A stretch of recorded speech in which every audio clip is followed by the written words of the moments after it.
All right, let's jump into another deep dive. Today, we're tackling a connection Yeah. that's going to make you stop and think, hold on, how is that even possible? We're talking combinatorics, the Right. math of counting and arranging things, and how it might just be a Right. key to understanding the building blocks of the entire universe. It really makes you think, doesn't it? Mm. That simple counting could be Yeah, so fundamental to how reality works. absolutely.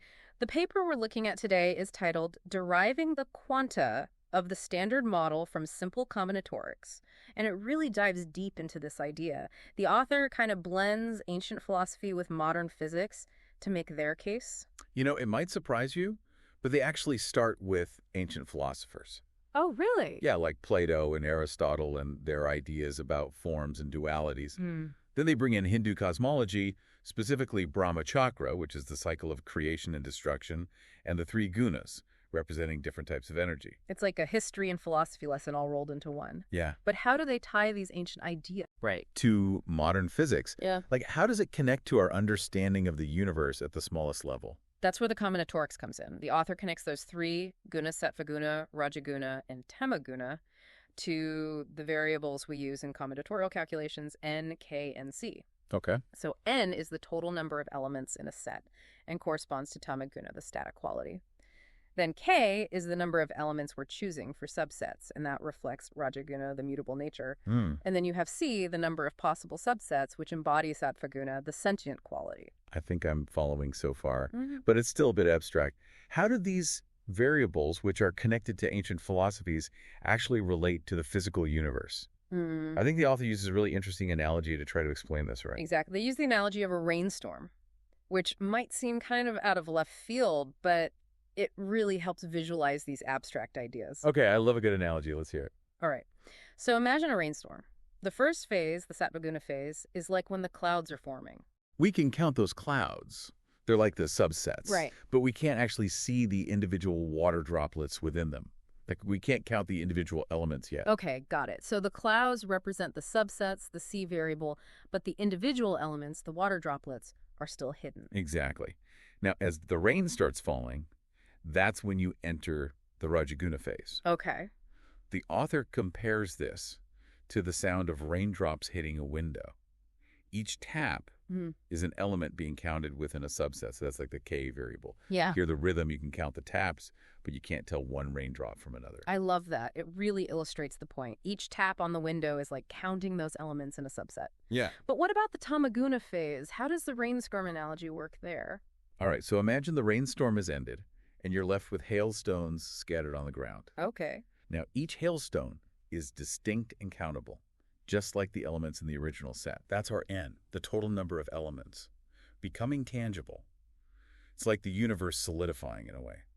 Wow, that analogy really brings it to life. It's like the universe goes through these different phases of counting and differentiating, starting from a state where the individual elements are hidden and then moving toward a state where everything is distinct and countable.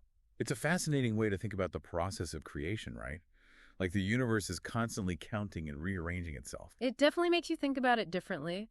But the paper doesn't stop there. It also says that at its core, the universe is based on unity, on oneness. Can you elaborate on that a little? Sure. The author suggests that this oneness is present right from the beginning in that undifferentiated cosmic set, and then it gets transferred to those individual elements through this process of differentiation we were just talking about. So everything starts as one and then separates into those distinct parts, but each part still carries that connection to that original unity. This is where things start to get really interesting. The author also highlights the role of emptiness. Now, this seems a little counterintuitive. How can emptiness be crucial to the creation of, well, everything? That's a great question, and it's really key to the author's whole argument. They propose that a single subset containing 0 elements, which is represented by RA area 0, is absolutely essential. Yep. The subset represents that empty state, that void that comes before the Big Bang. Yeah. And it's from this void that the universe emerges. So you're saying you need that zero, that nothingness, to actually kickstart the whole process of creation. Exactly. It's like the universe needs that blank slate, that empty canvas, to begin its combinatorial game. Okay, I'm starting to see how the author is weaving these ideas together. But how does this void lead to the creation of the particles that make up our universe? I mean, we know the universe is made of matter, and matter has its opposite, antimatter. How does that fit into this whole picture? Well, that's where things get even more mind-bending. The author suggests that this RU subset, the void, is what allows for those two sets of particles that are basically mirror images of each other, matter and antimatter. Okay. It's like that void splits into these two opposing forces, each containing the potential for all those particles that we know and love. They're mutually negating, meaning they have opposite charges, but together they co-create the universe. So it's like the universe needs both something and nothing to exist. They define each other. And this duality, this interplay of opposites, is what sets the stage for everything else that follows. Exactly. It's such a fascinating concept, and it's really just the beginning of what the author explores. This is already blowing my mind. Yeah. But before we get to how these ideas connect to the actual particles of the standard model, there's one more thing I want to touch on: modulus math. The author brings this up, and it seems like an even deeper layer to this whole combinatorial view of the universe. Can you explain what modulus math is and how it relates to the author's argument? Absolutely. Modulus math, you might remember this from school. Yeah. It's basically the math of remainders. Okay. The author focuses on base 10, modulus math, and this idea that 0 and 9 are equivalent in this system. I vaguely remember that. If you keep dividing a number by 9, the remainder will always be between 0 and 8, so 9 essentially acts like 0 in that system. But how does that relate to the universe? The author connects that cyclical nature of modulus math to the cyclical nature of creation itself. They suggest that 0 and 9, in this context, represent those empty and full states of creation. It's like the universe is expanding from emptiness, reaching a state of fullness, and then potentially collapsing back into itself, only to begin the cycle all over again. Wow. So the very structure of numbers, the way they wrap around on themselves, might actually reflect the cyclical nature of the universe. That's a pretty mind-blowing concept. And it makes me wonder what other hidden patterns we might find if we look at the world through this combinatorial lens. But I'm really interested to hear how the author takes these ideas and applies them to the actual building blocks of the universe, the particles of the standard model. I have a feeling this is where things get even more fascinating. You're absolutely right. It's like trying to solve a cosmic jigsaw puzzle. Yeah. The author tries to map these principles onto the particles of the standard model. Well, I can't wait to dive into that puzzle in the next part of our deep dive. It's going to be quite a journey, I can promise you that. Okay, so we've kind of laid the groundwork here. We've explored how this paper connects ancient philosophies, combinatorics, and even modulus math to paint this picture of a universe that's built on counting and cycles. But let's get down to the nitty-gritty here. How does the author apply these principles to the standard model, that ultimate guide to the fundamental particles of our universe? Well, you got to start with that void, that ARB0 subset we were talking about. Right. It's not just some abstract concept. It's really the foundation for the author's whole model. Right, because the paper argues that this void is crucial for the emergence of those mutually negating sets of particles, Yes. like matter and antimatter, which then go on to co-create the universe. Oh. But how do we get from this idea of a void to the actual particles that we observe? The author suggests that these two fundamental sets of particles, the ones that are born from the void, are like the building blocks for everything else. It's as if that void splits into these two opposing forces, each one a mirror image of the other, each containing the potential for all the particles that we see in the standard model. Okay, that's a pretty wild concept. So instead of protons, neutrons, and electrons being those fundamental building blocks, we have these even more fundamental particles that are generated from the void, and then they combine to create everything else. Exactly. And the author suggests that by applying combinatorial rules to these foundational particles, it's kind of like playing with Lego blocks, you can essentially generate the entire spectrum of particles in the standard model. That's a bold statement. It's like saying the universe is this giant combinatorial game, and the rules of the game are what determine the properties of all the particles we observe. That's the essence of the author's hypothesis. Now, you might be thinking, okay, this sounds really cool and all, but can you actually test this theory? Can the author actually predict the properties of these particles using just combinatorics? Yeah. And that's where things get a little tricky. The paper doesn't give us a complete mathematical model or specific predictions that can be tested through experiments. It's more of a conceptual framework at this point. So it's like a blueprint. It's a new way of thinking about the universe and its structure. But the details of how it all works are still being filled in. Exactly. It's a thought-provoking idea that definitely opens up new avenues for exploration, but it's not a definitive theory yet. It needs more development. And crucially, we need ways to test its predictions against what we actually see in the real world. Even so, the idea that something as fundamental as counting and grouping could underpin the complexity of the universe is, well, pretty mind-blowing. It challenges our assumptions about what reality is made of and how it all works. Absolutely. It suggests that there's this deep underlying order to the universe, this hidden code that we might be able to crack if we look at it from the right perspective. And it also kind of highlights the power of interdisciplinary thinking, right? The author's drawing on ancient philosophy, modern physics, and combinatorics to arrive at this intriguing hypothesis. It's a good reminder that sometimes the most unexpected connections lead to those really profound discoveries. Yeah. By bringing together these different fields of knowledge, we gain these new insights and perspectives that we might never have even considered otherwise. Okay, so we've got this framework where the universe emerges from emptiness, creating these two sets of particles that form the basis of everything else. Right. And then by using combinatorial principles, we can potentially generate that entire spectrum of particles in the standard model. But even if this turns out to be true, what are the implications? What does it change about our understanding of the universe and our place in it? Well, for one, it suggests that the universe isn't just this random collection of particles and forces. Instead, it's this highly structured system governed by these elegant mathematical principles. It means there's a deeper level of order and predictability than we might have imagined. So instead of just describing the universe, we might actually be able to understand the underlying code, the rules that govern its very existence. That's the ultimate goal. And if the universe is truly combinatorial at its heart, it could have profound implications for fields beyond physics. Like what other areas of knowledge could be impacted by this combinatorial view of the universe? Well, think about computer science. Combinatorics is the backbone of algorithms and data structures. If the universe operates on similar principles, Right. it could open up totally new ways of approaching computation and information processing.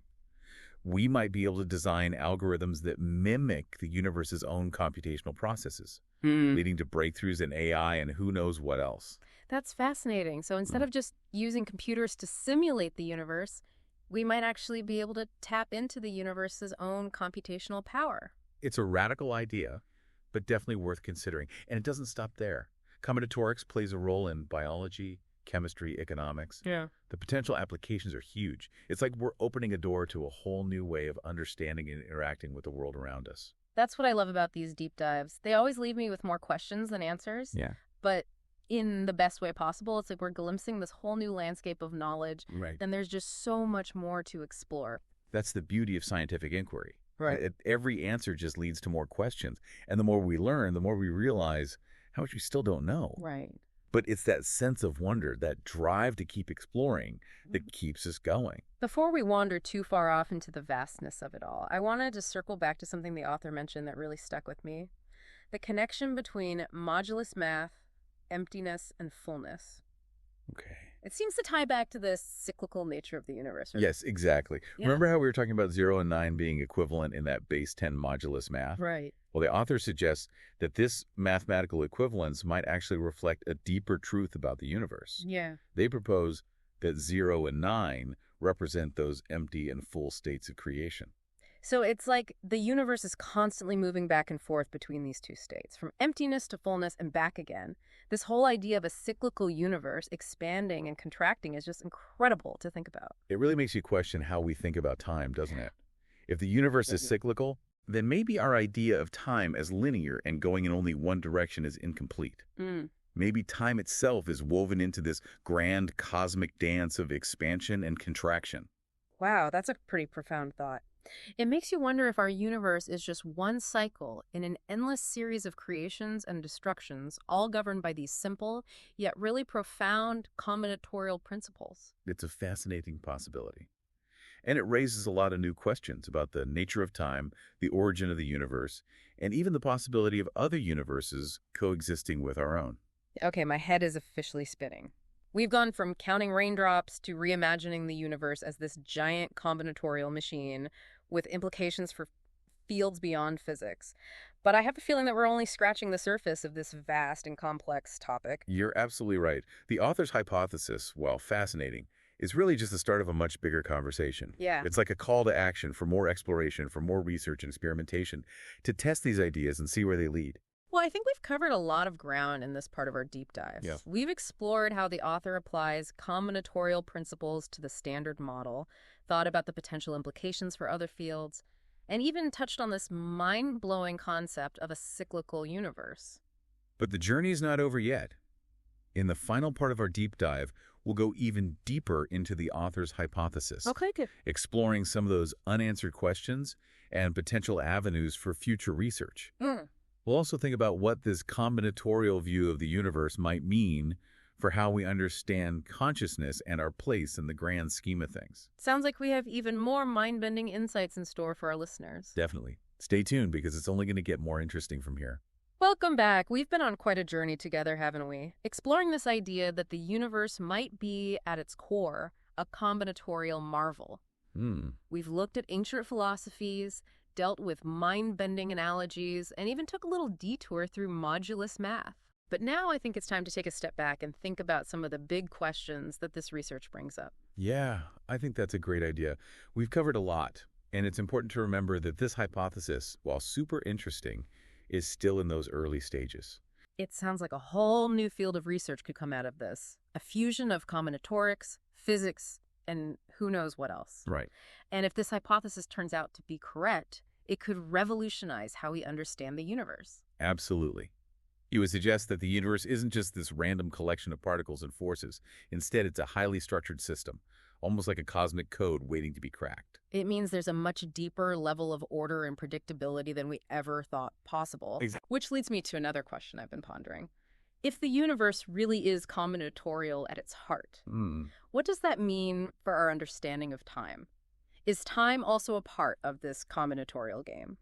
Now, that's a really deep question, and one that the author brings up but doesn't really explore fully.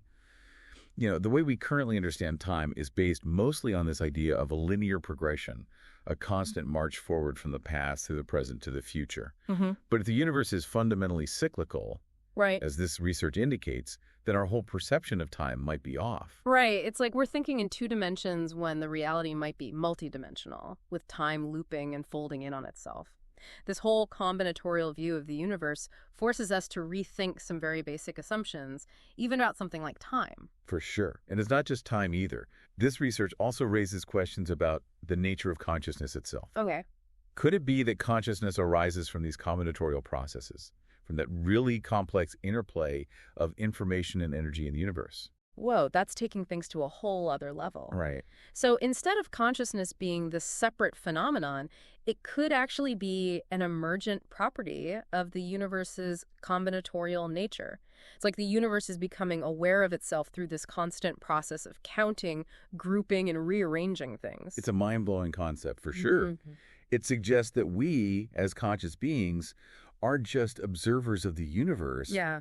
but are actually integral parts of this incredible combinatorial dance. This whole deep dive has been amazing, hasn't it? Taking us from these tiny particles to the vastness of space and everything in between. Yeah. And even though we're left with more questions than answers, I feel like we've gained this whole new way of looking at the universe and our place within it. That's the power of exploring new ideas, Yeah. pushing those boundaries of what we think we know.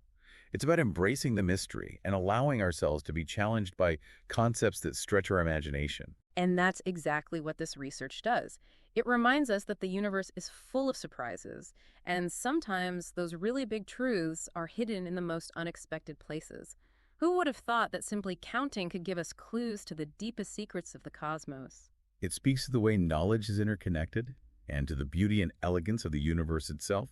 It reminds us that our journey of discovery is far from over. There's so much more to learn, to explore. So as we wrap up this deep dive, what's that one key message you want to leave our listeners with? I think the message is simple but important. Never underestimate those simple ideas.